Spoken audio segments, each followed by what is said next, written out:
roving gambler, I've gambled down in town. Good morning, good Whenever afternoon, I and good see evening, a fellow good gamblers, and call welcome cards, to I episode lay 4 my of Farming money for Futures down. on the Hammer Betting I Network gambled powered by out Circa in Sports. Mexico My where name I is gambled DaCoochie with Bets, and I'll be here every Wednesday until the end of March going over the teams that I think are best bets for your futures market to add to your portfolio. So far this season, we've added 16 to 1 UCLA and 60 to 1 Marquette, and if you're at all interested in hearing my reasoning, make sure you can go up to the top right of the screen and just press that button there and watch those videos, as I think they still kind of offer some value to you, the better. But before we get into today's pick, I want to talk to you a little bit about Circa Sports because it's the only place where you can bet like the pros do. Enjoy the better money line splits, the lowest hold percentage, big app bets, and the best customer service in the industry, all at Circa Sports. Just head over to circasports.com today, download the app, and you can start betting like the pros do, all in the palm of your hand from anywhere in Nevada. So before we get into the pick today, I thought it would be kind of wise to look at the best conference in college basketball right now, the Big 12, and it's so good it's kind of creating a little bit of conundrum for future bettors like me because there's 4 or 5 teams who honestly probably are deserving a national title contention and conversation.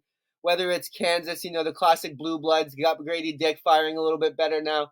They've got the scoring and honestly the experience that you like to see out of Bill Self. He always has his boys kind of fired up, focused up for the tournament. He knows how to prepare his team for that big week-long break between the rounds. And that being said, I don't really see much value on Kansas at their price right now. We kind of missed that one maybe a little bit after a couple big wins from them.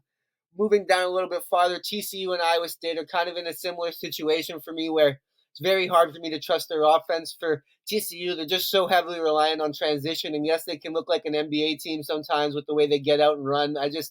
In the tournament, I think half-court offense becomes way more important. They don't really have the type of efficiency you like to look for out of the half-court offense in the tournament. And for Iowa State, it's a similar situation.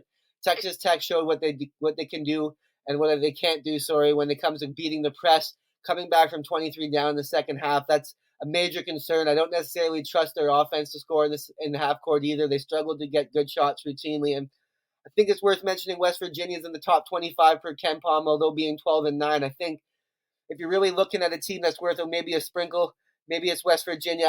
I'm not even sure if they get in the tournament. They have a bunch of hard games. They need to pick up some quad A wins, and I'm not sure they'll do so. So that brings us to the best bet for the Big 12, and for the best conference, I think it's Kansas State right now, and I think that's Kansas State first and foremost because if you look at bracketology, they're going to be a 2 to 4 seed, 4th seed at worst, 2 seed at best, and honestly, I think there's still a shot they get the 1 seed. And when it comes down to March, seeding can have a big impact. You don't want to play a Creighton, an Iowa, who's going to be 8-9. If they get hot from the 3-point line, they can beat anyone in the country.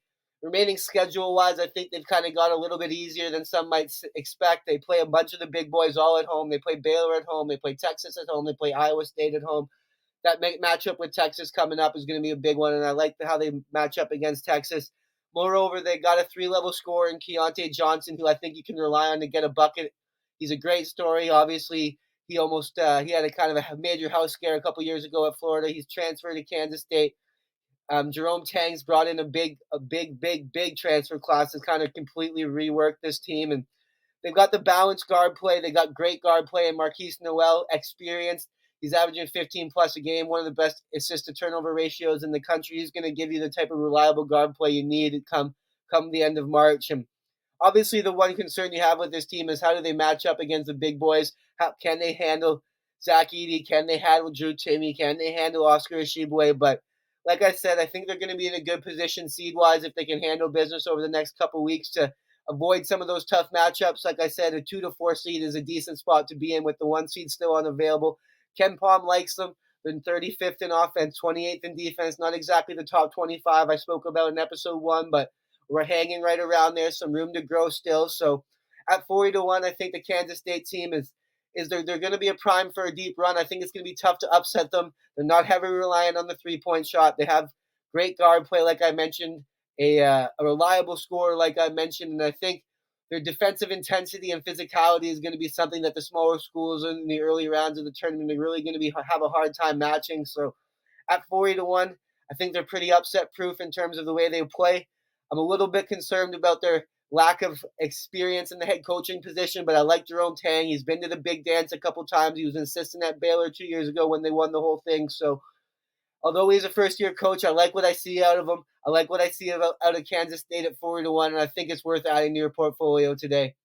So that's all I've got for you guys today. Like I mentioned, I love K-State at 4-1. I think it provides you, the gambler, some great value to add it to your portfolio. And if you enjoyed this video, make sure you like and subscribe to the Hit the Books YouTube channel. It's a great place where you can kind of find value each and every day. It's not just me over here. Some of the sharpest and brightest minds are giving you their favorite plays and their favorite fades every single day. So make sure you like and subscribe to the YouTube channel. It's a great resource to beat the books. And speaking of books, I think there's only one place you can bet like the pros do, and that's circasports.com.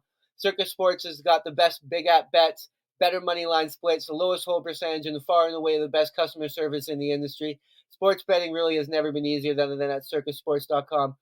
So make sure you head over there, download the app today at circasports.com, and start betting like the pros do from anywhere in Nevada, all at the palm of your hand. Let's have ourselves a great weekend. It's a new month. It's time to make some money, my friends. I am a roving gambler, I've gambled down in town. Wherever I see a deck of cards, I lay my money down. I gambled out in Mexico and I've gambled up in Maine. I'm going back to